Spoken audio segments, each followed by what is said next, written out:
This show is produced by the Hartman Media Company. For more information and links to all our great podcasts, visit hartmanmedia.com. Welcome to the American Monetary Association's podcast, where we explore how monetary policy impacts the real lives of real people and the action steps necessary to preserve wealth and enhance one's lifestyle. You know, I talked to you recently about how the rent-to-value ratio has been temporarily repealed. And this really illustrates it because all of those fools, all of those people misleading us out there in the media, talking about the impending doom and the housing crash. And I get it. The economy is not in good shape in many parts of it. But again, very lumpy, very uneven. Well, let's just look at housing. The one part of the economy outside of food, and I guess clothing, but I'm sure everybody's got more than enough clothing. Clothing has gotten so cheap, it's absolutely crazy. Housing that has universal need. Remember, people need food, clothing, and shelter. Well, let's compare some mortgage rates for a moment. Why don't we do that? Why don't we do that? Because this will be very enlightening before we get to our guest today. So, United Wholesale Mortgage announced today that it was rolling out a loan program that offers borrowers mortgage rates as low as 1.99%. That's 1.99%. Now, on July 31st, the same company announced that they would do 1.875% on a 15-year mortgage. So the 1.99 is on a 30-year mortgage. This will be in very limited supply. I'm sure this money will be gobbled up like there's no tomorrow. Remember, money is just like any popular product. When it's super cheap and it's a bargain, it's going to be a bit of a hassle to get it. You're going to have to wait in line. You're going to have to put up with bad service. That's the way it goes. Now, mind you, these are owner-occupied mortgage rates. These are not investor interest rates. Investors will be dinged a little bit and have to pay a little more. But again, it's a sign that the overall mortgage market, that mortgage money, even if it is non-owner occupied, in other words, investor financing, it's still incredibly cheap because these two track each other. Unfortunately, there's not really any index, at least not that I'm aware of, that shows investor mortgage rates, non-owner occupied 1 to 4 unit considered residential mortgage rates over any long period of time. So you just have to assume that, you know, as an investor, whatever the owner-occupied mortgage rate is, you're going to pay a little more. How's that for an exact science? A little more. You pay a little more. Okay, pay a little more. So here is the comparison I want you to make. And by the way, this mortgage is available to people, get this. Maybe we are revisiting the crazy loans are too liberal times that we had back in the early 2000s. Because I thought the requirements for this ultra cheap money would be so difficult that only a few small number of very premium borrowers would be eligible. But that's not the case. Because get this, you only have to have a FICO score of at least, the article says, at least 640. That's ridiculous. 640 isn't even a very good FICO score at all. Remember, the ideal FICO score is 720. And of course, it goes higher. You could have a 740 plus FICO score. You could be into the 800s. But just remember what I've taught you over the years. If your FICO score is too high, it's just like having a bunch of money stuck under your mattress. It means that you're not using your credit. So when people come to me and brag about, oh, their FICO score is 800, I say, oh, you dummy. You need to be using more of your credit. Apparently you like sticking your FICO score under the mattress where it doesn't do anything for you, where it doesn't earn you any return on your investment. No, you don't want your FICO score to be too high. Now, in reality, though, what happens when you start buying a bunch of properties. Your credit does take a little bit of a hit, and it goes down at first. But then later, after you've made those mortgage payments consistently, 6 months, 12 months, a few years, I don't have the exact information here. This stuff is super complex. Okay. There are people that spend their whole careers engaged in optimizing FICO scores. And guess what? I'm not one of them. But just in principle, that's the way it works. So your credit score really will go nice and high. I don't know if it'll be higher than if you never used your credit, but it'll go up for sure. It'll take an initial hit, and then after repayment on time for a period of time, you're going to see that FICO score rise very nicely, very nicely. So get this. Here's the comparison, and this is really important, folks. Really important. Listen up. Are you listening? This is really important. You always see these people in the media. You always hear these idiots talk about the housing market.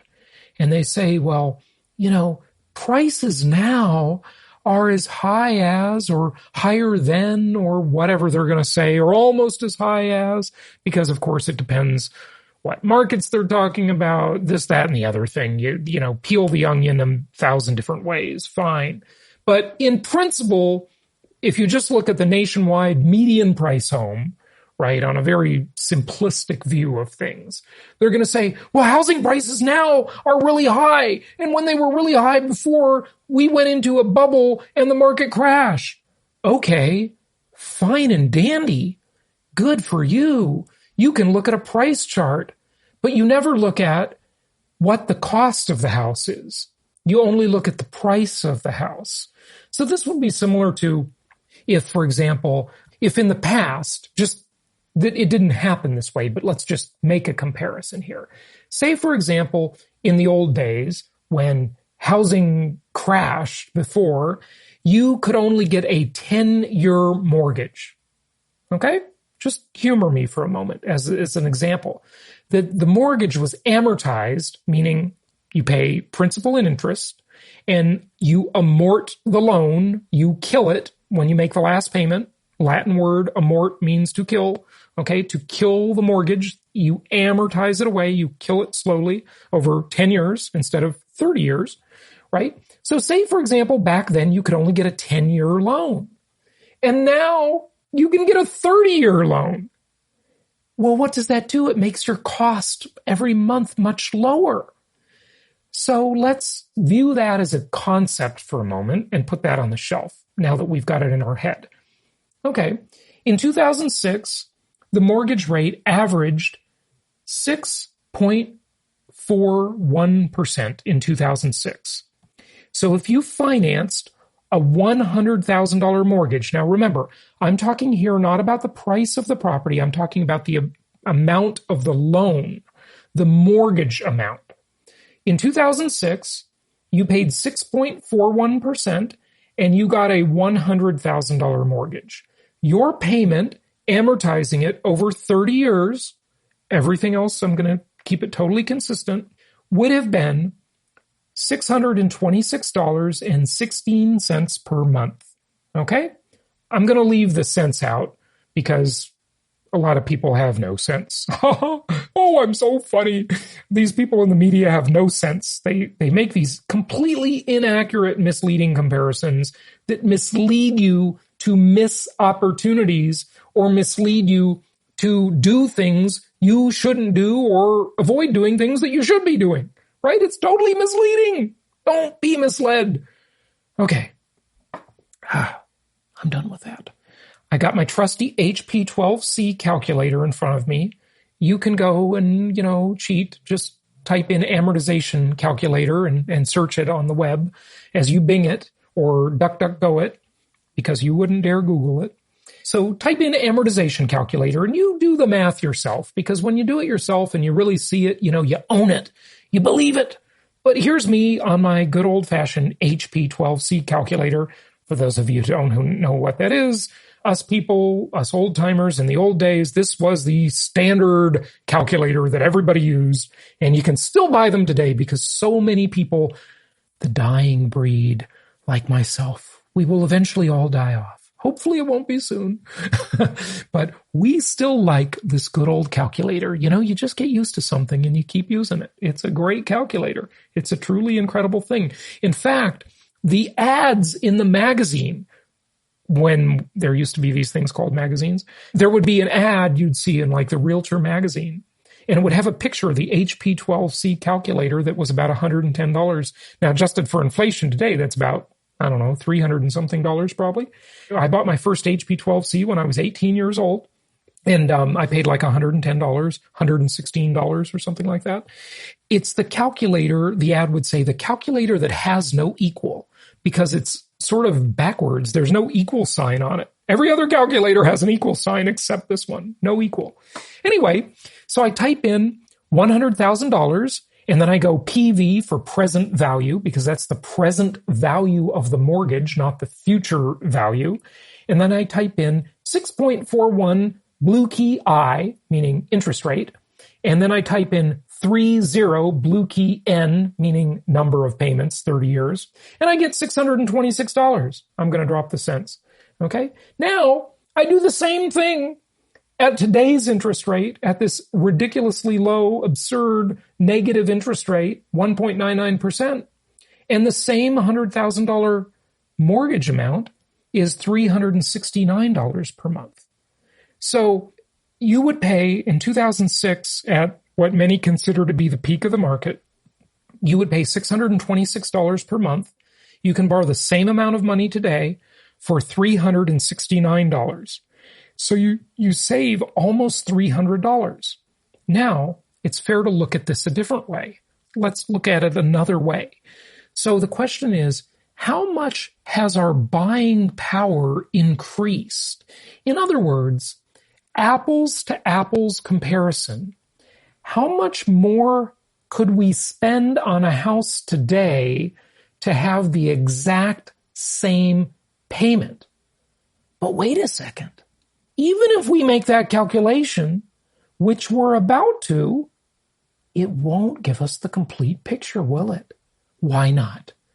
You regular listeners that have been following my work for the past 16, 17 years, you know the answer to that question, don't you? The answer to the question is that I haven't adjusted for inflation. There's no inflation adjustment here. These are just nominal dollars. Nominal, of course, means in name only. See, in 2006, $626 was called the same thing it's called today. So, in name only, that's all I'm comparing today. I didn't adjust this for inflation. And you know what? If I have a few minutes, it might take more than a few minutes to do it right, I will do that math for you and I'll bring it to you tomorrow. How's that sound? Coco, just remember, I got to adjust these numbers for inflation. But Coco, guess what? My dog is looking at me so weird right now. She thinks I'm loony. That's the dog, Coco. All right. I'm not just going to adjust them for, you should see this right now, folks. If only we were on video and you could see the dog looking at me right now. It's pretty funny. Coco, we're not only going to adjust for inflation with the official statistics. We're going to go and log into my private membership of shadowstats.com, and we're going to adjust for the formerly official inflation numbers. Folks, I have something to tell you right now. The dog is walking upstairs. She's walking away. My dog thinks I'm a Looney Tune. Okay, maybe I am. But I want to know what our buying power is, everything else being equal. So guess what? Instead of looking at a $100,000 mortgage, I went ahead and I just guessed roughly. I said, what if I got a mortgage for $70,000 more? Now remember, this is not the property price, it's the loan amount. So say I decided to spend $70,000 more for a property today than in 2006, how would that look? Well, all things being equal, 2006, nothing here is adjusted for inflation. Okay. But that payment at 6.41% interest, which was the rate in 2006, would be $1,064. But today, at 1.99%, if you can get one of these fantastic loans, I could spend $70,000 more. In other words, 70% more. 70% more.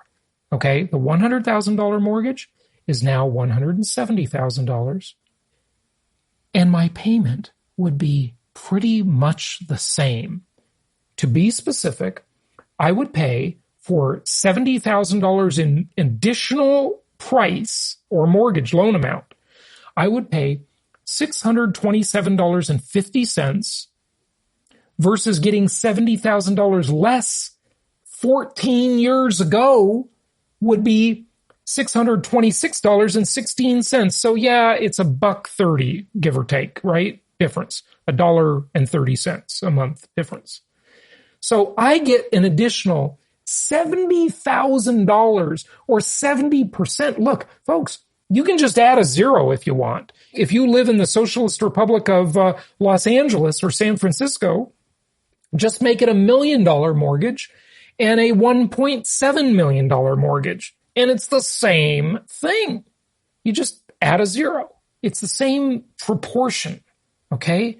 I can get $70,000 additional buying power today for the same nominal dollar price.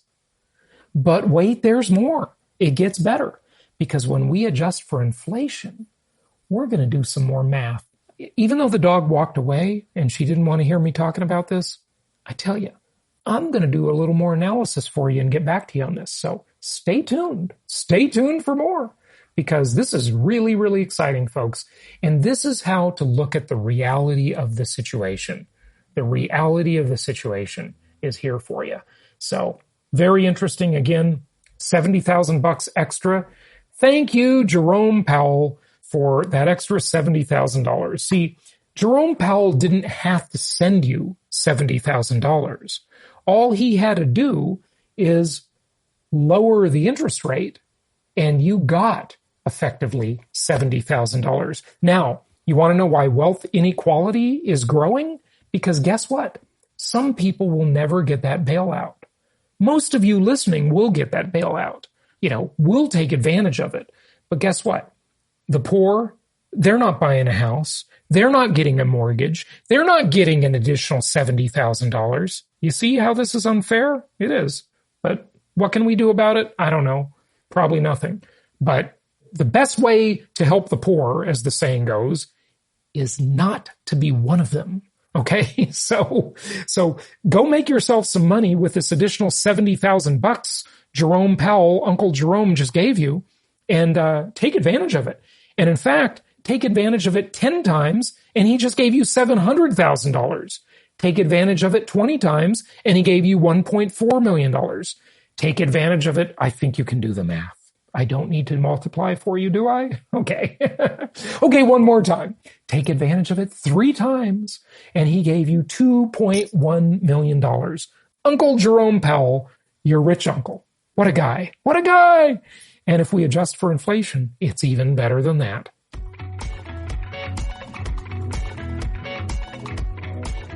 Thank you so much for listening. Please be sure to subscribe so that you don't miss any episodes. Be sure to check out the show's specific website and our general website, hartmanmedia.com, for appropriate disclaimers and terms of service. Remember that guest opinions are their own, and if you require specific legal or tax advice or advice in any other specialized area, please consult an appropriate professional. And we also very much appreciate you reviewing the show. Please go to iTunes or Stitcher Radio or whatever platform you're using and write a review for the show. We would very much appreciate that.